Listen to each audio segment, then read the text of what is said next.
April is National Poetry Month here in the United States, and homeschool moms love some poetry. So today I thought I'd give you two recommendations, one for younger readers and one for older readers, of some of my favorite authors and books of poetry. Hi, my name is Brecky and I am a mom of four. My oldest two boys have gone all the way through public school and are both in high school now, but my younger twin 5.5-year-old girls are being schooled at home, at least for now, and we are loving it. I love reading them poetry. I have all the classics. I have Stevenson's Garden of Verses. I have the Random House collection of poetry. I have quite a bit. However, I picked up a new collection and I wanted to share it with you because it's National Poetry Month, and when we can celebrate poetry, when we can add that extra spice to life, I think we should.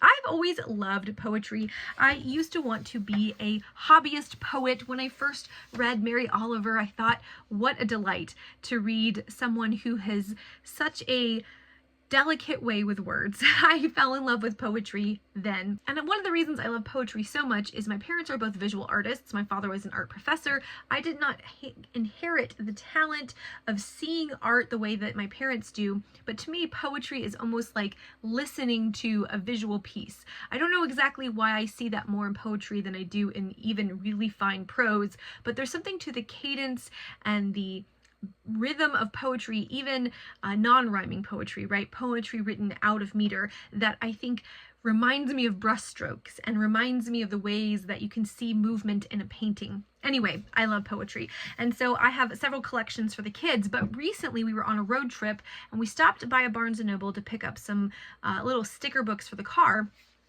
And we came across this one. Now, we've already lost the dust jacket. I'm going to put a picture of it here so you can see this stunning, stunning dust jacket.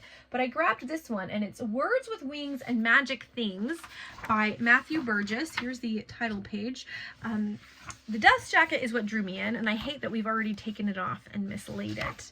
But the art is pretty fun. The poems are a mix of semi-serious for younger learners and then some playful ones that would give you a hint of Shel Silverstein without being quite as abstract. But one of the cool things is you have, each chapter has a spread like this, but then there is this little hole, you see that? And then you open up into this magical world.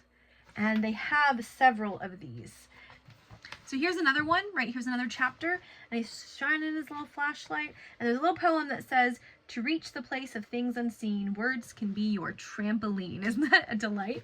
And then you open it, and boom, you have this full page spread. So every one of the different chapters has this, and we have just really enjoyed this. My favorite poem, we already have favorite poems. We haven't read every single one. We've read about, I don't know, 70%. My favorite poem is The Fairies. This one right here, and I will read you my favorite section. I've actually commonplaced this. "But if you keep a light on in the tree house of your heart, the fairies may come visit you and lift the veils apart, so you can glimpse the other world that lives inside of this one. Some may call it nonsense, and others call it vision." Isn't that great? I love that. I have that in my commonplace book. And then my twins have another favorite. Their favorite is The Hungry Yeti. This is their favorite by far. "Meatball, meatball, and spaghetti, tell me when you're really ready. Twist the fork into your noodles, meatball, meatball, and spagoodles. If it's steaming, let it cool a bit. Meatball, meatball, and spagool a bit. Take a bite like it's your duty. Meatball, meatball, and spagoody.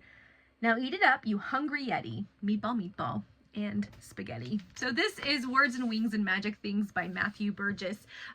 This is a lovely collection. The art is beautiful. The poems are a mix of semi-serious and profound to a little bit silly and fun. A nice addition and a more modern addition if you are looking to add to your homeschool poetry collection. My next recommendation is more a poet than a particular book, although if you're going to start somewhere, I would start with this collection. When I lived in Northern Ireland, I did coursework on the Troubles, particularly on the literature of the Troubles. And I was outside Belfast, I was in Coleraine, less than 10 years after the peace accords were signed. And I remember reading about the Troubles, and I remember the news reports about car bombs and violence against Protestants and Catholics in Northern Ireland. Most people, when they think of the poetry and the literature of the Troubles, they begin and they end with Seamus Heaney. But he is far from the only person who is writing about it, obviously. He left and came to the United States, but Michael Longley stayed. And so his poetry really reflects that. So if you have older poets, older students, or if you collect poetry for yourself, I'd like to recommend Michael Longley. Now this is his selected poem collection, which is from, my goodness, when was this collection put out? This collection was put out in 1998. So this selected collection was put out the year of the Peace Accords. I was in Northern Ireland in 2006. So I got this collection when I was studying in Ireland and learning about the literature of the Trouble period at that point. And I discovered Michael Longley and Seamus Heaney and Derek McMahon and others, but I fell in love with Michael Longley. He studied classics at Trinity College Dublin along with Seamus Heaney. They knew each other, of course, but he stayed in Northern Ireland. He stayed in Belfast when others left, when others went down to Dublin, when others left for the US. He stayed, and his poetry has this fascinating mix of being on the nose about the violence without making the brutality the point. He has this beautiful way of using nature imagery, of taking that rich sort of British legacy of kind of pastoral poetry and using it to create a harmony with the violence of what you experience when you live through things like car bombs and what was essentially like a civil war. And he was also a classics major, and so he weaves in a lot of classic allusions. I cannot tell you enough how much I love the poetry of Michael Longley.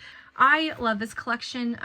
If you want a really good poem to kind of encapsulate the Troubles that isn't graphically violent in the way that some poetry is, I would read The Wreaths, which is 3 poems together.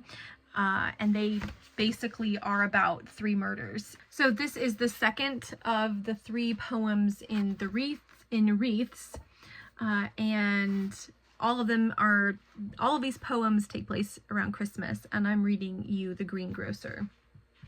He ran a good shop, and he died, serving even the death dealers, who found him busy as usual behind the counter, organized with holly wreaths for Christmas, fir trees on the pavement outside.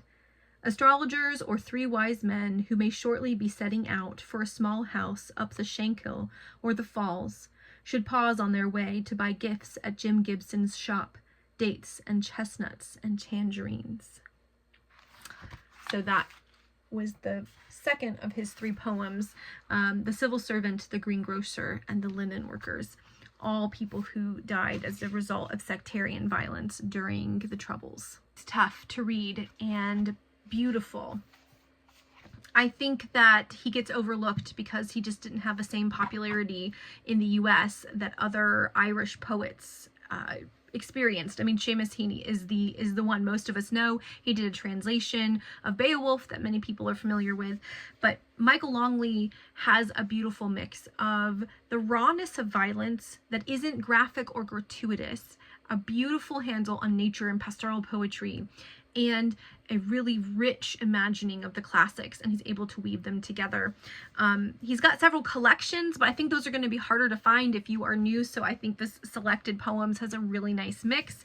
He is one of my very favorites, if not my very favorite poet. So if you are looking for a more adult or older reader poet to incorporate, I would love to suggest Michael Longley. Or if you have a student that is doing current-ish events or modern world history, to include a few poems from Michael Longley or someone else who lived through the Northern Irish Troubles.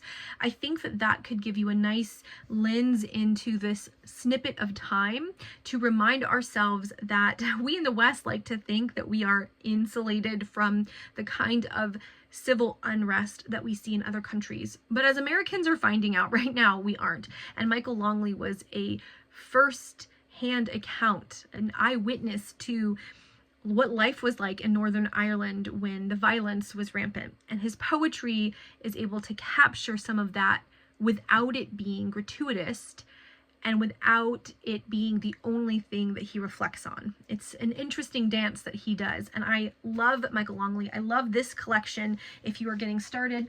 And then if you have younger readers, I think Matthew Burgess, Words and Wings and Magic Things would be a nice collection. So if you are interested in adding a couple of new poetry books, I think that these two are a great place to get started. And even though this is coming out in the middle of the month, I hope you have a great National Poetry Month. Comment down below, let me know who are some of your favorite poets, especially if they aren't the classics. Who are your favorite contemporary or perhaps less popular in homeschool circle poets? I always like to check more folks out. I do have other poets that I love. Mary Oliver is great. Joy Harjo is awesome as well. But these are two that I think most folks here in the US probably have never heard of. And so how wonderful to add them to our collections. Okay, y'all, I hope you're doing well. Until the next video, bye.